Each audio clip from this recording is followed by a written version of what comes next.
And the story is so good of this lecturer who retired and started doing dairy farming. My name is Jackson Negishoke Kafera, retired IT lecturer at Teacher University, having taught for almost around 20 years, from around 2002, retired in 2023.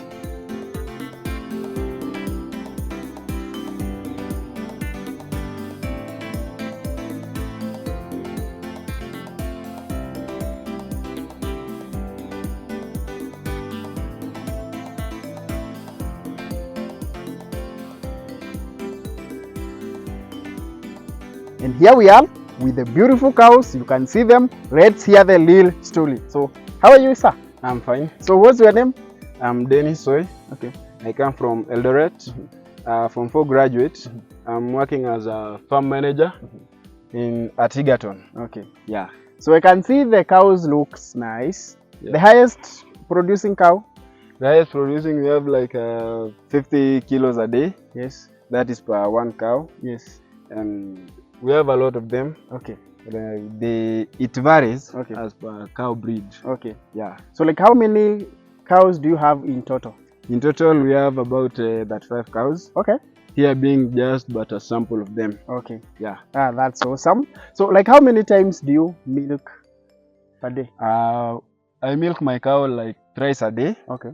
Yeah, that is in the morning. Yes. Midday, yes. And at the evening. Okay. Yeah. So I just heard you say you are a Form 4 graduate. Yeah. And now you're managing, I would say, millions worth of a project. What are some of the things that you have learned as a young man, as a farm manager in dairy farming? What are some of the personal lessons that you've learned? Like personal lessons? Yes. Like you can see, like nowadays, for youth, after someone has graduated from the Form 4, yes.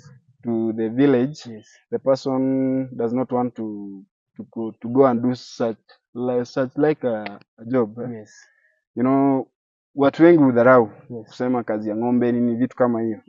But for me it's good because I earn a living. Yes. I do some 1 2 3. Yes. I help my family. Yes. And it has been good. Yes. It's good. So it also means that ukimaliza hapo pia wewe utaanza mradi wako, ama tayari nyumbani ushaanza maybe a process ya kuacquire 1 2 heifers, umeanza ile mradi? Yeah, it's in the project. Yes. I'm trying to see how I can do it. Yes. Because already I have the experience. Okay. Yeah. That's so great. That's why I would encourage all farm owners, try as much as possible to involve the youthful population in growing your agricultural projects, because we are investing in the future. Back to the cows. Unawapea chakula gani? Chakula ni aina mingi.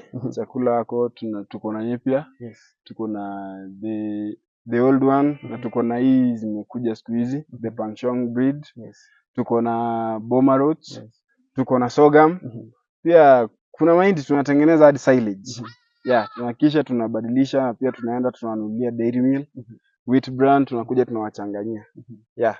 So tuseme kwa ng'ombe moja anakula kama mwenye, tuseme that high milk cow of 40 liters, like what is the quantity of feeds that he take per day, maybe in terms of kgs unaweza later? In terms of kgs, you make sure first you know the kgs of your cow. Yes. So that you do not overfeed it. Yes. Because if you overfeed, yes. the milk production will go down. Okay. So if you know the weight of the cow, it can be very easy for you to feed it. Okay. So that it depends with the cow. Okay. Yeah. So in terms of the feeds that you take from the farm, yeah, do you first prepare it or do you feed it fresh? You prepare it yes. so that it can lose the amount of moisture, so that the production goes high. Okay. Yeah. So what happens if you give it low from the farm and it has the moisture? It has a lot. It can cause what we call bloating in agriculture. So it's very effective. Okay. Yeah. So it's something that farmers have to be keen about. They have to be keen about. Okay. And very keen. Okay. Yeah. So I've heard you talk of pakchong, Rhodes, sorghum. How do you mix it?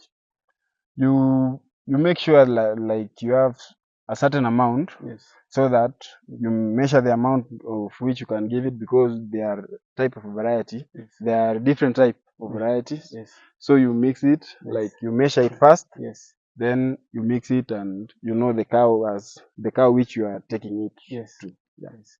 So I see this size. I heard the land is over 30 acres. Yeah. How have you divided the farms to ensure maybe do you graze them in a single place, or maybe have you divided them? Do you mix all the cows together? No, we don't mix. Yes.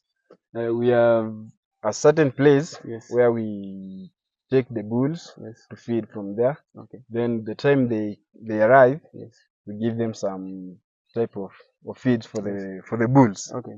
Because the bulls are not the same as cows. Okay. We have to make sure we maintain them. Yes. To have that amount of milk and have the different type of the bulls we want to make sure they are staying in this They are farm. gaining the weight and everything. And the weight and everything and the breed also. Okay. Yeah. So how about the rest? The rest we have the food, Yes. the feed that we have, Yes. mostly tunapea hawa ng'ombe wa kukamua. Okay. Tuna make sure wamekula vizuri. Okay. Juu hao ndio wenye wanaleta that production. Okay. Kununua hadi hicho inafaa wajinunue chakula, unaona vitu kama hizo. Okay. Na make sure tumeleta kila kitu. Okay. Au ndo juu hao ndo watanunua hadi ile chakula italisha hao ndio. Okay. Yeah. So let me ask, for most farms, I've seen that they always sell the bulls once they are born. Yeah. So here you keep your bulls. I keep my bulls. Yes. For a certain time of years. Yes. So that I can sell them at a high amount of price. Okay. Yeah. Okay. So in terms of growth of the calves, yeah, like once a calf is born here, how old does it take maybe to the first serving? The first serving, the same day it's born. Yes. We separate it from the mother, Yes. from the cow. Yes. And we start feeding it Okay. with the milk Okay. from the cow that gave birth to the cow. That's perfect. So many people have failed on that part. Yeah. What is the quantity of milk you give your calf, and up to when? It depends on how it grows. Yes. You see the cow at the calf. For the first week, you can be giving it a liter of milk because it has not get used to it. Yes. So the more it grows, yes, you give it milk. Okay. So you make sure like you give it 2 liters or Yes. 3 liters a day. Okay. Mostly 2 liters because the higher it grows, Yes. so you start giving it some different type of food or feeds to make sure it grows well. Okay. Yeah. So I feel like you're doing more of free range. You have enough land to graze. Yeah. Maybe how do you compare that, or maybe what's your plans for the future to keep doing it, or maybe you feel you go for zero grazing? We can go for zero grazing because when you zero graze a cow, it doesn't get tired. Yes. So the production will go high. Oh, okay. So that's why we are planting a lot of feeds to the cows. Okay. So that the time we start zero grazing, Yes. we'll have plenty of food. Okay. So that the cow will be zero grazing around and will not getting tired from the other side. Okay. To come to this side. Okay. So that our production will go high also. Okay. Yeah. So in terms of challenges, what are some of the challenges you faced around? Like you can see, it's a rainy season. Yes. On rainy season, as the cows, you have to clean the places where they stay. You have to make sure it stay in a neat place. Yes.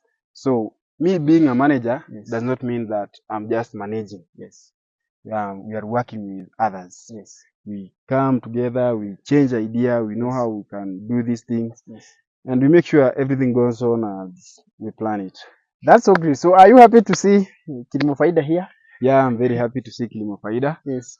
Because it's an opportunity to show people how they can do this thing. To show people it doesn't matter your level of education. Yes. It doesn't matter what you want to do, as long as you have what it takes. As long as you are alive, you have what it takes to change your life. Yes. Yeah. So Faida Agri-Venture Limited and Kilimo Faida TV are excited to invite you to an immersive organic farming seminar and tour at the Gadengera Practical Permaculture Center in Naivasha. The event is tailored for farmers, university and college students, organic farming advocates, and agricultural experts. What to expect of the tour?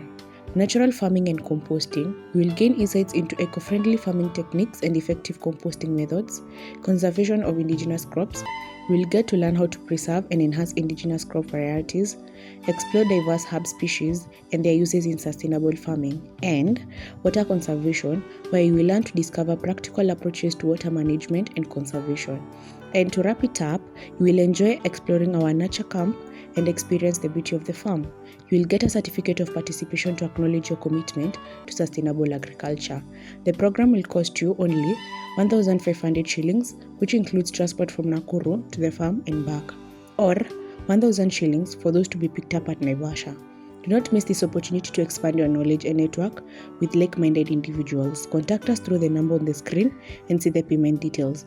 Welcome to the best agri-tourism program in Kenya. What drove me to farming? I realized that since I had taken a lot of time, teaching for 20 years, I decided to switch gears so that I could also try something new in my life. And I thought, since I have the land, I decided that I might as well try to utilize it in order for me to see whether I could do some value addition and also create employment. And also try something new for yourself, because sometimes if you stay in employment for too long, sometimes you get bogged down and you never know sometimes whether you have a different type of talent. So I decided that it's high time also I tried to use my time, and that's why I took an early retirement, so that before the years go by, I can have the energy to do something for myself and for my family.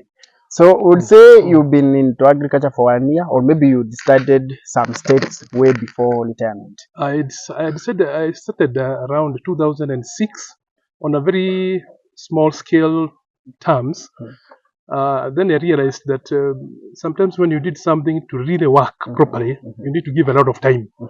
And when you are doing the teaching, when you are in formal employment, you cannot be able to really do a good job in farming. So I decided that let me put one hustle aside. I start this as a main hustle. So what's the size of your land? The size of this land is around 30 acres. Yes. So like how many dairy cows do you have around? Around the ones that are in lactation, around 10. Then we have heifers around 5. Then we have bulls around another 5, and then the small ones. Oh, congrats! Yes. I feel like that's a big project to say. Yes. And now since you have land, what have you maybe planted for them? Do you really hustle for the pasture, or you have made a good plan for yourself? I do not hustle for the pasture. Like now, I have planted I have planted corn. I have Rhodes. Rhodes I have around 5 acres. I have sorghum around 2 acres. I have beans.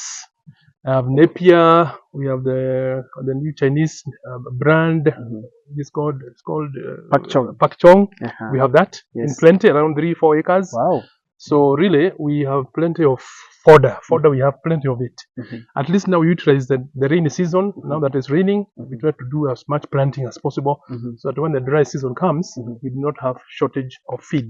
That's so great to hear. Yes. So I know after retirement, one of the key things that people look around is the income stream, and must be one of the reasons as to why you thought of the best project for this.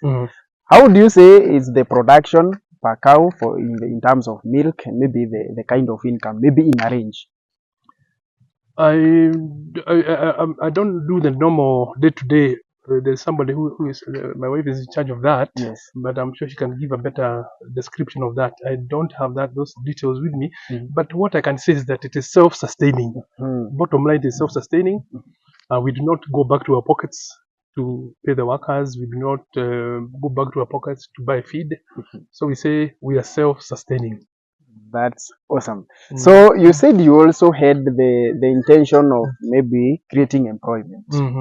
Like how many people do you employ on daily basis in the farm, and how would you rate that in terms of maybe the next 5 years, the kind of goal you have for this farm? We have 3 permanent, and we normally have casuals around 2 or 3 per week, depending on the intensity of the work. But we have 3 full-time. Okay. Yes. That's so great, and I hope the project keeps growing. Maybe what would be your parting shot? Maybe what would you advise other people, maybe in the employment sector, who might also want to venture in agriculture, either some way before retirement or after retirement? I think the best time to do this farming is when you are not very old, when you have the energy. It is farming is labor intensive. Like I told you, every morning when I wake up, I have to take the manure to the various pots Yes. on the farm. So in order for you to really engage yourself in that, you really have to have the energy. But if you do it when you are a bit older, then of course you cannot be able to do. And sometimes you have to lead by example. Yes. Farming is not whereby you come with a newspaper, Yes. sit on a stone there and tell people what to do. Yes. For motivation, they need to see you that you are also doing it. Sure. It's not a job that you do it.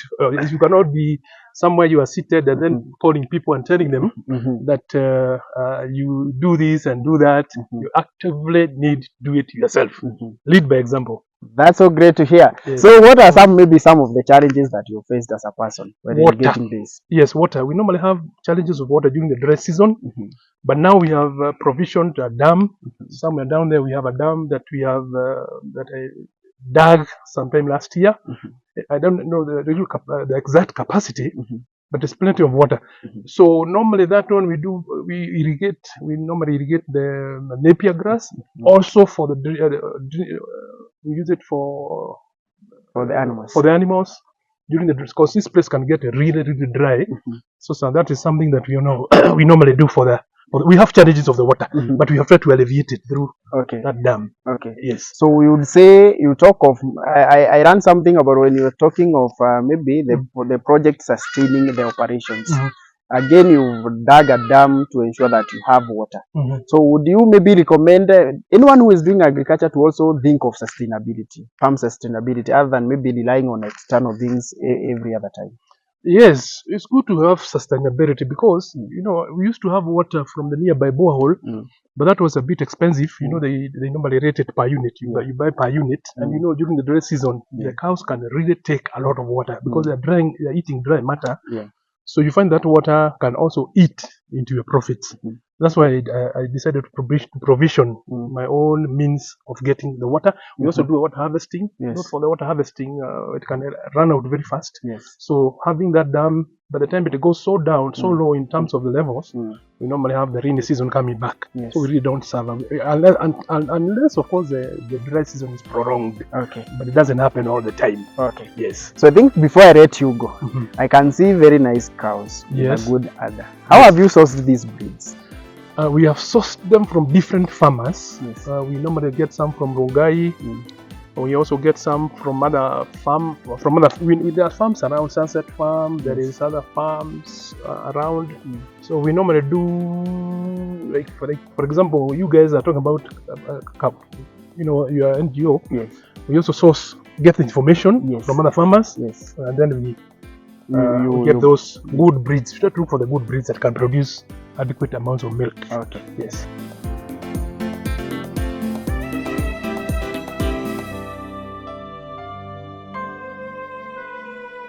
Agri-Venture Limited and Kilimo Fodder TV are excited to invite you to an immersive organic farming seminar and tour at the Gathengera Practical Permaculture Center in Naivasha. The event is tailored for farmers, university and college students, organic farming advocates, and agricultural experts.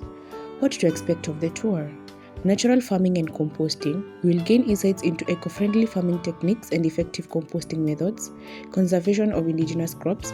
You will get to learn how to preserve and enhance indigenous crop varieties, explore diverse herb species and their uses in sustainable farming, and water conservation, where you will learn to discover practical approaches to water management and conservation. And to wrap it up, you will enjoy exploring our nature camp and experience the beauty of the farm. You will get a certificate of participation to acknowledge your commitment to sustainable agriculture. The program will cost you only 1,500 shillings, which includes transport from Nakuru to the farm and back, or 1,000 shillings for those to be picked up at Naivasha. Do not miss this opportunity to expand your knowledge and network with like-minded individuals. Contact us through the number on the screen and see the payment details. Welcome to the best agri-tourism program in Kenya.